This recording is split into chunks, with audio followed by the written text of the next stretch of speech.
चलिए और आगे बढ़ेंगे। अब बात दूसरी बड़ी खबर की करेंगे, जहां पूर्व मुख्यमंत्री दिग्विजय सिंह को गद्दार बताने वाले पोस्टर को लेकर अब सियासी बवाल मच गया है। कांग्रेस पोस्टर लगाने वाले के खिलाफ कार्रवाई की मांग करते हुए प्रदर्शन की तैयारी में है। पोस्टर को लेकर दिग्विजय सिंह ने प्रतिक्रिया भी दी। उन्होंने कहा कि गद्दारों को पहचानो।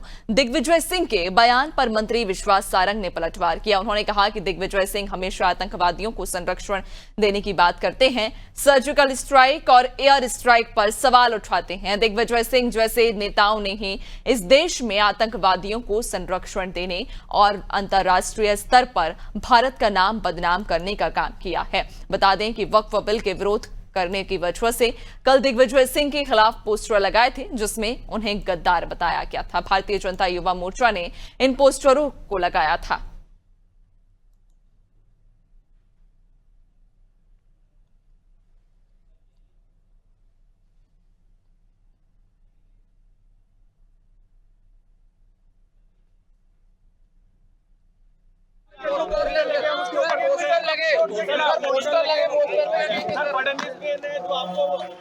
उसको लेकर कुछ कहेंगे सर? फडणवीस गद्दारों को पहचानो। दिग्विजय सिंह जी तो हर समय आतंकवादियों को संरक्षण देने की बात करते हैं। वो कसाब को संरक्षण देने की बात करते हैं। अफजल को अफजल गुरु कहते हैं। ऐसे लोग जो कि सर्जिकल स्ट्राइक पर प्रश्न चिन्ह लगाते हो, एयर स्ट्राइक पर प्रश्न चिन्ह लगाते हो, सेना का और सैनिकों का मनोबल बिगाड़ते हो, वो किस मुंह से इस तरह की बातें करेंगे? इस देश में आतंकवादियों को संरक्षण देना और अंतर्राष्ट्रीय स्तर पर भारत का नाम बदनाम करने का काम दिग्विजय सिंह जैसे कांग्रेस के नेताओं ने ही किया था। तो आपको बता दें, मध्य प्रदेश में अब एक बार फिर से सियासी उबाल आ चुका है। मध्य प्रदेश की सियासत में इस बार जो उबाल आया उसकी वजह दिग्विजय सिंह पर लगाए गए ये पोस्टर, जिसमें उन्हें गद्दार कहा गया और अब कहीं ना कहीं बयानबाजी भी इन पोस्टरों को लेकर बढ़ती जा रही है। ज्यादा जानकारी लेंगे, हमारे साथ ब्यूरो हेड ब्रजेश सर लगातार हमारे साथ बने हुए हैं।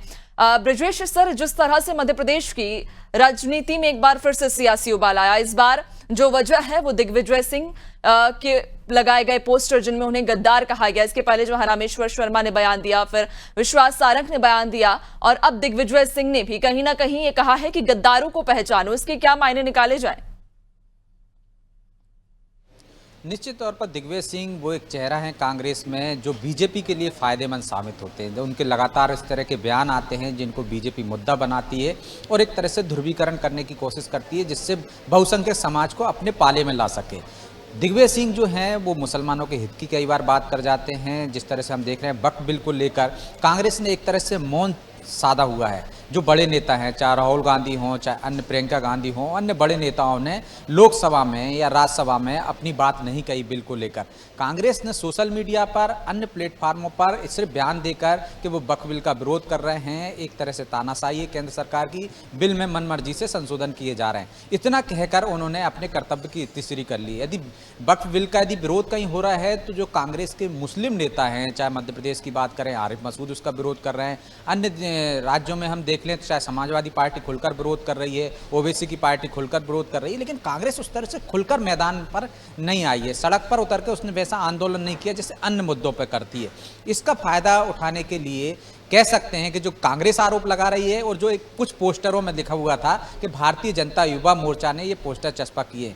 बीजेपी का कहना है कि बीजेपी ने या युवा मोर्चा को ये करने की जरूरत नहीं है, कांग्रेस ने ही ये पोस्टर चस्पा किए हैं। उसके पीछे कांग्रेस का मकसद है कि वो कहीं ना कहीं ये दिखाना चाहती है कि वो मुसलमानों के हित की बात कर रही है। बड़े नेताओं ने कुछ बोला नहीं है तो दिग्विजय सिंह को आगे करके वो उस वर्ग को साधना चाहती, उस वोट बैंक को साधना चाहती, कहीं वो छिटक कर समाजवादी पार्टी में और अन्य दलों में ना चला जाए। ये कांग्रेस की मंशा है, कांग्रेस की चाल है। जबकि कांग्रेस उल्टा आरोप लगा रही है बीजेपी पर कि उसके युवा मोर्चा के कार्यकर्ताओं ने ये पोस्टर लगाए हैं जिससे कांग्रेस को बदनाम करने की, दिग्विजय सिंह को बदनाम करने की कोशिश की गई है और उसका एक तरह से वोट बैंक साधने की, बहुसंख्यक वर्ग को साधने की कोशिश की गई है। तो दोनों में ये राजनीतिक बयानबाजी चल रही है, जो सियासी इसके मायने निकाले जा रहे हैं। तो एक तरह से कहा जा रहा है कि बिल को लेकर जो पूरे देश में बवाल मचा हुआ है, बिहार में इसके असर देखने को मिलेगा। आगामी जो विधानसभा चुनाव होने वाले हैं उसको देखकर दोनों ही राजनीतिक दल इसका फायदा उठाना चाहते हैं, एक पक्ष में बात करके, एक विरोध में बात करके। अब ये तो आने वाला समय बताएगा या बिहार के चुनाव बताएंगे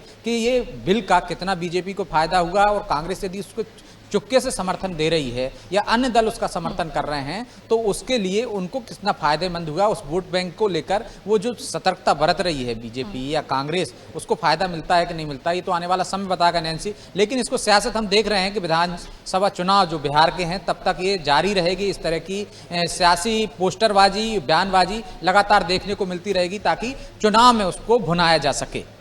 बिल्कुल, और देखने वाली बात भी होगी कि आखिरकार अब ये पोस्टर वॉर की लड़ाई कहां तक जाएगी और आने वाले समय में अब ये बयानबाजी क्या नया मोड़ लेगी। बहुत शुक्रिया आपका जानकारी साझा करने के लिए। तो आपको बताते चलें कि एक बार फिर से मध्य प्रदेश की सियासत में नया मोड़ आया, अब जब दिग्विजय सिंह के लिए लगाए गए ये पोस्टर सब मध्य प्रदेश की सियासत में भूचाल लाए हैं। जहां दिग्विजय सिंह को इन पोस्टर्स में गद्दार कहा गया है, तो वहीं अब इस पूरे ही मामले पर तमाम नेताओं के बयान भी सामने आ रहे हैं, जहां सभी अपने अपने इस पोस्टर पर प्रतिक्रियाएं दे रहे हैं।